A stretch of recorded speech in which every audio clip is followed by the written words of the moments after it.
Right, it's time now for Focus. Today we head to Pakistan, 4 months after it resumed executions for all death penalty offences. But Ramadan means a temporary reprieve for the country's death row prisoners, of which there are more than 8,000. It was in December, following a shocking Taliban school massacre, that a moratorium was partially lifted to allow executions of terror convicts. Since then, Pakistan has hanged over 170 convicts. But did they even get a fair trial? Taha Siddiqui reports. As Pakistan resumed death penalty last December, Arshad Mahmood, who lived in this village, was one of the first terrorists to be hanged. He carried out an unsuccessful assassination attempt targeting General Musharraf, the country's former dictator. But no one considers this jihadi militant a terrorist here. His family, who did not want to be directly filmed, boasted of how he celebrated at home. Not just in our family, but the villagers all around here saw him in a dream that he was in heaven and he was a martyr. Ask anyone about my cousin. Ask them how he was. Not a single person will tell you that he was a terrorist. Hundreds of locals attended Arshad Mahmood's funeral in a show of solidarity with this jihadi militant. If he was guilty, the locals here would have known that, and no one would have come to his funeral. But because he was righteous, a huge crowd came to his funeral. While their decision to resume hangings was to send a message of zero tolerance to terrorists, it hasn't had the desired outcome. But that is not the only issue with the resumption of death penalty.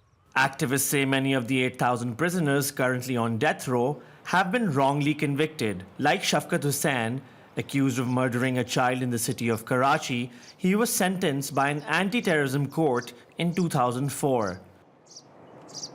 But not only was his case tried under the wrong law, his family says he was a minor at that time and his confession was obtained through torture. The government wants to punish terrorists, but the real terrorists are not getting caught. So poor people like my brother are being put on death row. This way they can show to the whole world, look, we are punishing terrorists by hanging them. His family lives in a remote village in Pakistan-administered Kashmir and cannot even afford to go see him in Karachi. Hussein's last death warrant was suspended owing to doubts about his age. If God brings him back to me, I will keep him close to my heart and never let him go. I'll hold on to him in a tight embrace. Shafkat's lawyer is Sara Bilal, who represents those on death row. She runs a non-profit law firm focusing on human rights abuses in Pakistan. For her, the country's judicial system needs overhauling. With 8,500 people on death row, and a criminal justice system that regularly relies on torture as a means of investigation and bringing evidence and cracking cases, you're going to see Shafkat is just the tip of the iceberg, and he has all kinds of issues, including juvenility. I mean, there's so many, we estimate that there's around 1,000 juveniles undocumented on Pakistan's death row. Bilal hopes to save Shafkat Hussain, but with a bloodbath on death row, her task seems almost impossible. Since December, Pakistan has hanged more than 178 people, topping the list of countries that practice the death penalty. However, Islamabad has come under international pressure. Currently, it stands to lose its GSP Plus status to Europe, a duty concession given by the European Union for the country's exports in exchange of continuing the moratorium on death penalty. For Ziad Bashir, Pakistan's largest textile industrialist, Europe is an important market with over 5 billion euros of annual export. So this is what we're selling to stores in Europe, such as Carrefour, IKEA, Debenhams, Marks and Spencers. So to all the big brand name stores, this is the stuff from Pakistan. The European Union will reassess the GSP Plus grant in less than 6 months. So it's an actual full supply chain which would be affected, and you're absolutely right, it would be a domino effect which will go across. So it's extremely vital that GSP Plus does continue, and Pakistan has this lifeline. Pakistan for the moment has suspended the hangings as an act of kindness in the holy month of Ramadan. But with 88% of Pakistani population supporting death penalty, as per a recent poll, it is unlikely that this policy of blood for blood will see any review.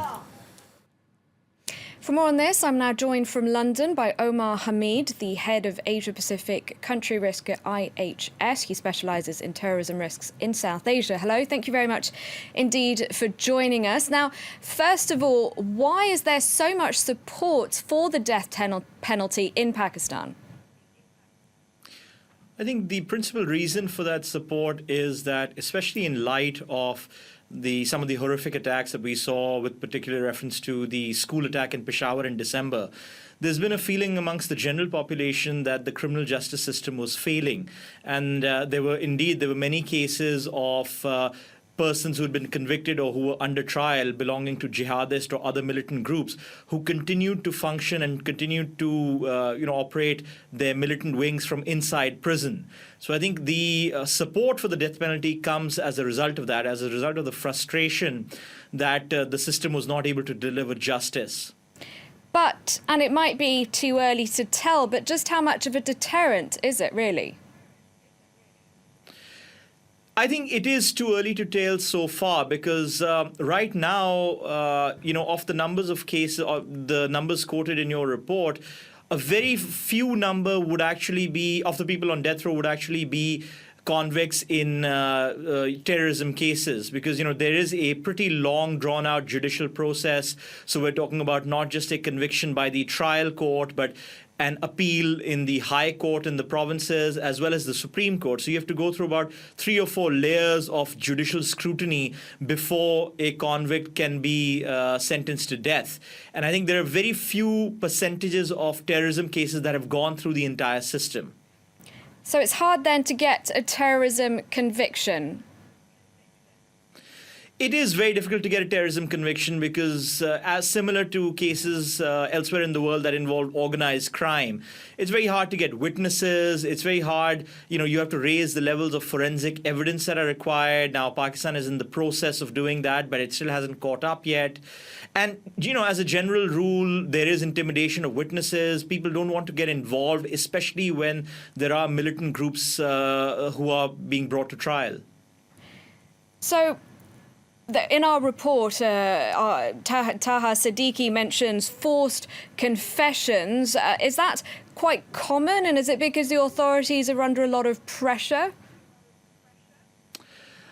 I think the real issue there is not, and I think our view has been that terrorism cases are often dealt with in a very different way. That may be the case with reference to more regular criminal cases in Pakistan, but in terrorism cases there's a lot more scrutiny because obviously there are high-profile cases that are being supervised and supported by the intelligence establishment, by intelligence agencies. Also, you have to remember that it is, in order to actually get a convict sentenced to death, as I said, they have to go through at least 3 or 4 levels of pretty intense judicial scrutiny, including the Supreme Court. So it's not exactly a matter of kangaroo courts giving away death sentences. Now, the fact that Pakistan has been hanging convicts hasn't obviously necessarily gone down very well outside of Pakistan. And I understand that 2 years ago, the moratorium was lifted, but only briefly because of the preferential trade terms with the EU mentioned in our report. What about now? How much pressure is there now on the government to put the measure back into place? I think there's a lot of pressure because in 2008, the previous government had brought in the moratorium, and then the current government renewed the moratorium 2 years ago, as you said. There is a lot of pressure because it's seen as something that could be very detrimental to Pakistan's economy, that seems to be turning around, that seems to be showing some positive indicators. So if the EU were to put in those bans or were to block Pakistani goods from entering EU markets, it would certainly hurt. And I think politically that has been one of the factors that the government has used to calculate whether or not it would be useful to reinstate the death penalty. OK, thank you very much indeed, Omar Hamid, for joining us from London for today's Focus. And thank you for watching. Stay tuned. I'll be back in a few minutes. Don't go away.